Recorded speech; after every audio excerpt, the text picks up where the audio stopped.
Hi, I'm Mystic Zach here to recap my first week's predictions here at iPickWins.com. I went 6-0 across 3 different sports, and starting off with my NFL Week 1 predictions, I went a perfect 3-0.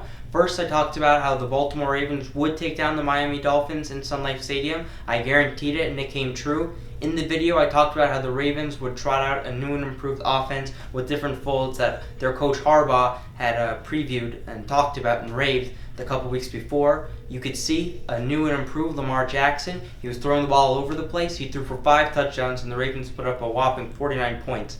This Dolphins team is devoid of talent. They're probably the worst team in the NFL. They are tanking, and expect a lot more losses coming from that team. Next, I talked about how the Dallas Cowboys would take down the Giants at AT&T Stadium. It was a home game for the Cowboys, but it was a divisional game that has traditionally been close. The Giants, 7 out of their 8 road games last year were close. They are a team that can stay competitive if you do not take them out early, and the Dallas Cowboys did exactly that. New offensive coordinator Kellen Moore proved to be a huge difference. The New York Giants did not know what to expect. Kellen Moore ran lots of play action, RPOs. He really is a new young generation offensive coordinator that we've been seeing from the likes of the Los Angeles Rams, the Kansas City Chiefs, the Philadelphia Eagles. You could tell the Dallas Cowboys were a new and improved offense and a new and improved team. They're a stacked team and expect many more wins to come. Next, I talked about how the Los Angeles Chargers would take down the Jacoby Brissett-led Colts.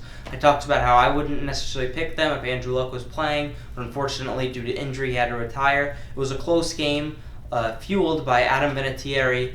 Many missed kicks for the Indianapolis Colts, but Phillip Rivers really tried his best to keep the Indianapolis Colts in that game. He threw a crucial red zone interception, and that really didn't need to be thrown in the first place. They were up by 8 and should have just ran the ball out in the first place. I don't think the Chargers needed to be that close, and I don't think it should have been, but they got the job done. Next, I talked about how Clemson would take down 12th-ranked Texas A&M. I didn't see any other thing, and that's what happened. Clemson took down Texas A&M by multiple possessions and really dominated throughout the second half. They were a little too good, a little too talented, and a little too well coached. Quarterback Trevor Lawrence and running back Travis Etienne are a little too much for any team that's not of the Alabama-Georgia tier. Next, I talked about how UFC champion and star Khabib Nurmagomedov would drown interim champion Dustin Poirier with his grappling. I said Dustin Poirier did not contain the defensive grappling to keep up with a star like Khabib. Khabib was simply too strong, too motivated, and had too much stamina.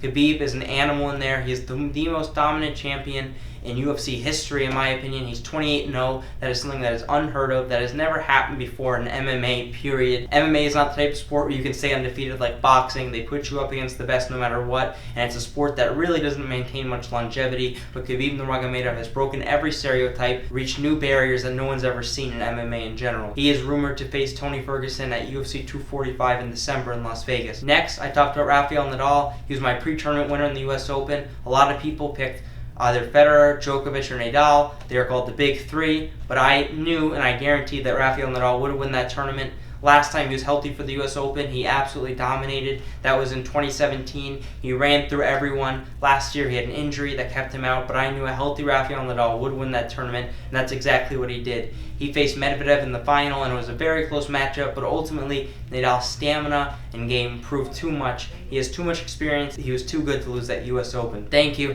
I'm Mystic Zach, and that was my first week's recap.